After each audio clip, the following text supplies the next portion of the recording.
Comes Now the Power by Roger Zelazny.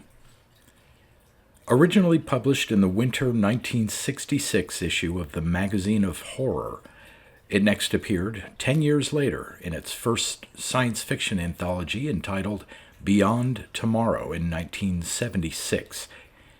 Its first appearance in a collection of the author's stories was The Last Defender of Camelot in 1980.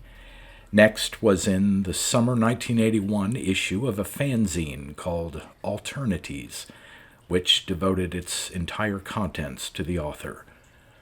Foreign publications include a French collection in 1985, a Romanian anthology in 1987, and an Italian anthology in 1989. It can also be found among the many tales in The Collected Stories of Roger Zelazny, Volume 2, Power and Light, from 2009. Read by Daryl T. Smith II for my channel, Quasar Spectra. Comes Now the Power. It was into the second year now, and it was maddening. Everything which had worked before failed this time. Each day he tried to break it, and it resisted his every effort. He snarled at his students, drove recklessly, bloodied his knuckles against many walls. Nights he lay awake cursing. But there was no one to whom he could turn for help. His problem would have been non-existent to a psychiatrist who doubtless would have attempted to treat him for something else. So he went away that summer, spent a month at a resort. Nothing.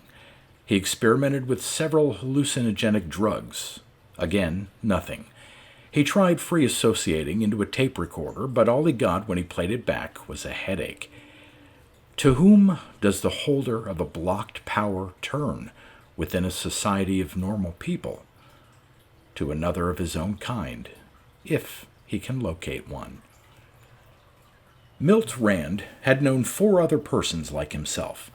His cousin Gary, now deceased, Walker Jackson, a Negro preacher who had retired to somewhere down south, Tatya Stefanovich, a dancer presently somewhere behind the Iron Curtain, and Curtis Legg, who unfortunately was suffering a schizoid reaction, paranoid type, in a state institution for the criminally insane. Others he had brushed against in the night, but had never met and could not locate now. There had been blockages before, but Milt had always worked his way through them inside of a month. This time was different and special, though. Upsets, discomforts, disturbances can dam up a talent, block a power. An event which seals it off completely for over a year, however, is more than a mere disturbance, discomfort, or upset. The divorce had beaten hell out of him. It is bad enough to know that somewhere someone is hating you, but to have known the very form of that hatred and to have proven ineffectual against it, to have known it as the hater held it for you, to have lived with it and felt it growing around you, this is more than distasteful circumstance. Whether you are offender or offended, when you are hated and you live within the circle of that hate, it takes a thing from you. It tears a piece of spirit from your soul, or, if you prefer, a way of thinking from your mind. It cuts and does not cauterize. Milt Rand dragged his bleeding psyche around the country and returned home. He would sit and watch the woods from his glassed-in back porch, drink beer, watch the fireflies in the shadows, the rabbits, the dark birds, an occasional fox, sometimes a bat. He had been fireflies once, and rabbits, birds, occasionally a fox, sometimes a bat. The wildness was one of the reasons he had moved beyond suburbia, adding an extra half hour to his commuting time. Now there was a glassed-in back porch between him and these things he had once been part of. Now he was alone. Walking the streets, addressing his classes at the Institute, sitting in a restaurant, a theater, a bar, he was vacant where once he'd been filled. There are no books which tell a man how to bring back the power he has lost. He tries everything he can think of while he is waiting, walking the hot pavements of a summer noon, crossing against the lights because traffic is slow, watching kids in swimsuits play around a gurgling hydrant, filthy water sluicing the gutter about their feet, as mothers and older sisters in halters, wrinkled shirts, Bermudas, and sunburnt skins watch them, occasionally, while talking to one another in entranceways to buildings or the shade of a storefront awning. Milt moves across town, heading nowhere in particular, growing claustrophobic if he stops for long, his eyebrows full of perspiration, sunglasses streaked with it, shirt sticking to his sides and coming loose, sticking and coming loose as he walks. Amid the afternoon, there comes a time when he has to rest the two fresh-baked bricks at the ends of his legs. He finds a tree lawn bench flanked by high maples, eases himself down into it, and sits there thinking of nothing in particular for perhaps 25 minutes. Hello. Something within him laughs or weeps. Yes, hello. I'm here. Don't go away. Stay. Please. You are like me. Yes, I am. You can see it in me because you are what you are. But you must read here and send here, too. I'm frozen. Hello? Where are you? Once more, he is alone. He tries to broadcast. He fills his mind with the thoughts and tries to push them outside his skull. Please come back. I need you. You can help me. I'm desperate. I hurt. Where are you? Again, nothing. He wants to scream. He wants to search every room in every building on the block. Instead, he sits there. At 9:30 that evening, they meet again inside his mind. Hello? Stay. Stay, for God's sake. Don't go away this time. Please don't. Listen, I need you. You can help me. How? What is the matter? I'm like you, or was once. I could reach out with my mind and be other places, other things, other people. I can't do it now, though. I have a blockage. The power will not come. I know it is there. I can feel it. But I can't use... Hello? Yes, I am still here. I can feel myself going away, though. I will be back. Milt waits until midnight. She does not come back. It is a feminine mind which has touched his own. Vague, weak, but definitely feminine and wearing the power. She does not come back that night, though. He paces up and down the block, wondering which window, which door. He eats at an all-night cafe, returns to his bench, waits, paces again, goes back to the cafe for cigarettes, begins chain-smoking, goes back to the bench. Dawn occurs. Day arrives.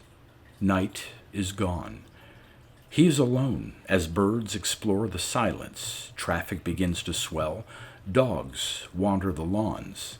Then, weakly, the contact. I'm here. I can stay longer this time, I think. How can I help you? Tell me. All right, do this thing. Think of the feeling of the outgo, outreach, know that you have now. Fill your mind with that feeling and send it to me as hard as you can. It comes upon him then, as once it was, the knowledge of the power. It is earth and water, fire and air to him. He stands upon it. He swims in it. He warms himself by it. He moves through it. It is returning. Don't stop now. I'm sorry. I must. I'm getting dizzy. Where are you? Hospital. He looks up the street to the hospital on the corner, at the far end, to his left. What ward? He frames the thought, but knows she is already gone, even as he does it. Doped up or feverish, he decides, and probably out for a while now. He takes a taxi back to where he had parked, drives home, showers and shaves, makes breakfast, cannot eat. He drinks orange juice and coffee and stretches out on the bed. 5 hours later, he awakens, looks at his watch, curses.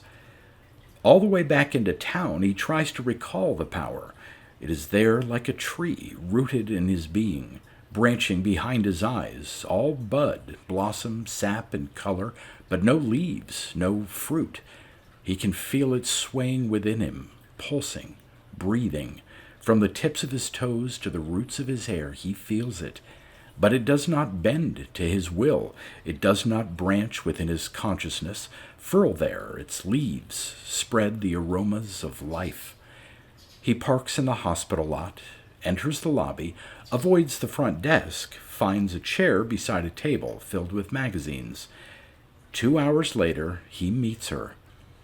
He is hiding behind a copy of Holiday and looking for her. "I'm here." "Again, then. Quickly, the power. Help me to rouse it." She does this thing. Within his mind, she conjures the power. There is a movement, a pause, a movement, a pause. Reflectively, as though suddenly remembering an intricate dance step, it stirs within him, the power. As in a surfacing bathyscaphe, there is a rush of distortions, then a clear, moist view without. She is a child who has helped him, a mind-twisted, fevered child, dying. He reads it all when he turns the power upon her. Her name is Dorothy, and she is delirious. The power came upon her at the height of her illness, perhaps because of it. Has she helped a man come alive again, or dreamed that she helped him? She wonders. She is 13 years old, and her parents sit beside her bed. In the mind of her mother, a word rolls over and over, senselessly, blocking all other thoughts, though it cannot keep away the feelings. Methotrexate, methotrexate, methotrexate, meth.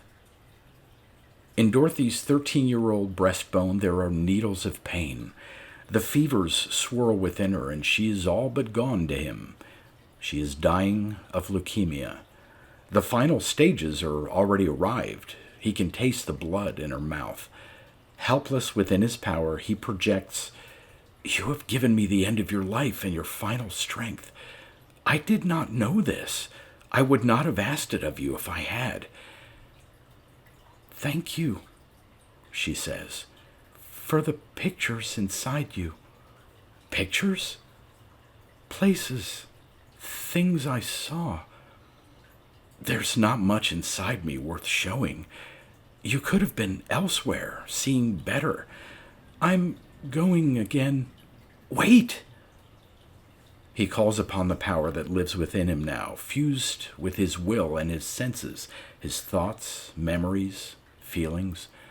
In one great blaze of life, he shows her Milt Rand. "Here is everything I have, all I have ever been that might please. Here is swarming through a foggy night, blinking on and off. Here is lying beneath a bush as the rains of summer fall about you, drip from the leaves upon your fox-soft fur. Here is the moon dance of the deer, the dream drift of the trout beneath the dark swell, blood cold as the waters about you. Here is Tatya dancing and Walker preaching. Here's my cousin Gary as he whittles, contriving a ball within a box, all out of one piece of wood. This is my New York and my Paris. This, my favorite meal, drink, cigar, restaurant, park, road to drive on late at night. This is where I dig tunnels, built a lean-to, went swimming. This, my first kiss. These are the tears of loss. This is exile and alone and recovery, awe, joy. These, my grandmother's daffodils. This, her coffin. Daffodils about it. These are the colors of the music I love, and this is my dog who lived long and was good. See all the things that heat the spirit, cool within the mind, are encased in memory and one's self. I give them to you who have no time to know them. He sees himself standing on the far hills of her mind. She laughs aloud then, and in her room somewhere high away, a hand is laid upon her and her wrist is taken between fingers and thumb as she rushes towards him, suddenly grown large. His great black wings sweep forward to fold her wordless spasm of life, then are empty. Milt Rand stiffens within his power, puts aside a copy of Holiday, and stands to leave the hospital, full and empty. Empty, full, like himself, now behind. Such is the power of the power.